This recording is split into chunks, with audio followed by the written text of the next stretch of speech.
We've all pulled a piece of meat off the hot stove only to find a tough, leathery slab, or pulled a batch of French fries from the oil to find them limp and greasy. These kitchen failures happen because we tend to think about cooking as a simple process of making food hot until it looks done. But heat operates as a precise molecular trigger. A difference of just a few degrees dictates the final texture and flavor of everything you eat. To see how this works, we can map out a journey up the thermal scale, starting from 0 degrees Celsius and climbing past 200.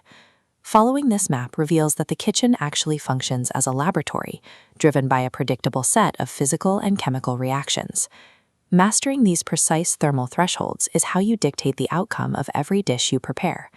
We start at the bottom of the thermometer, in the 0 to 50 degree zone. Here, the baseline mouthfeel of an ingredient is dictated by its internal molecular structure.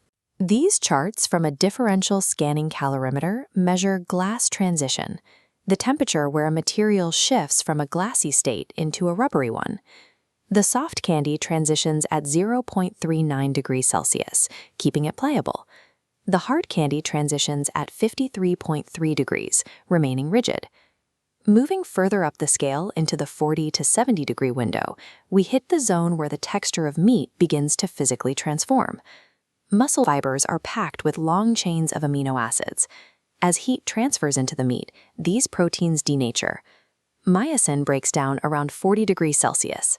Push closer to 70 degrees and actin proteins follow suit, unspooling and coagulating into a tighter structure. Sous vide cooking methods specifically target this narrow temperature pocket. By holding a steak exactly in this range, the proteins coagulate enough to yield a tender bite, but you stop the heat before those proteins tighten up and squeeze out their own moisture. Pushing the heat up into the 60 to 100 degree zone shifts the focus to carbohydrates. If you are boiling a potato or thickening a sauce, you are triggering starch gelatinization. Between 60 and 80 degrees, rigid starch granules absorb the surrounding water and swell in size. This process breaks down the cell walls and creates the initial softening effect in the food. Then we hit the critical 100-degree marker, the boiling point of water. Liquid water absorbs so much thermal energy that it undergoes a violent physical shift, converting into expanding vapor. Passing this boiling point is a prerequisite for the next stage. You have to vaporize the surface water and get it out of the way before you can trigger the final high-heat reactions. Now we cross into the extreme heat zone, 140 to over 200 degrees Celsius. This is the realm of the deep fryer. Despite the vat of fat, frying is actually a process of rapid, high-temperature dehydration. The moment food hits the oil, its surface water flashes to steam, expanding roughly 1,600 times in volume. As that steam violently forces its way out, it leaves behind an empty, rigid network of tiny holes. This porous structure is what we experience as crunch. At 140 degrees, the Maillard reaction triggers. Amino acids and reducing sugars interact rapidly to generate hundreds of new flavor compounds, laying down complex savory aromas and brown pigments. Hit the 160-degree marker and caramelization takes over. The sugars break down and oxidize, adding sweet and complex bitter notes to the profile. These specific high heat markers are where color, aroma, and shatter-crisp textures are born.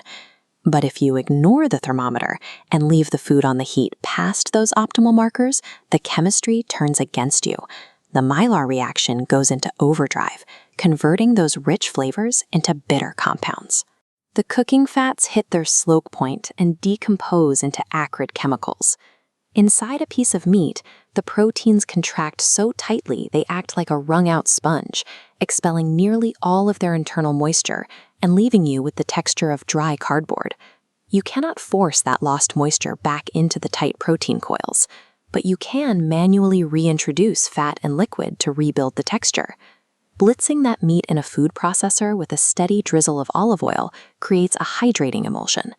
This technique transforms a dry roast into a rich pasta filling or a smooth pork roulette. Once you understand how these exact thermal thresholds control moisture, proteins, and sugars, the kitchen stops being a place of guesswork. The thermometer becomes your most powerful tool.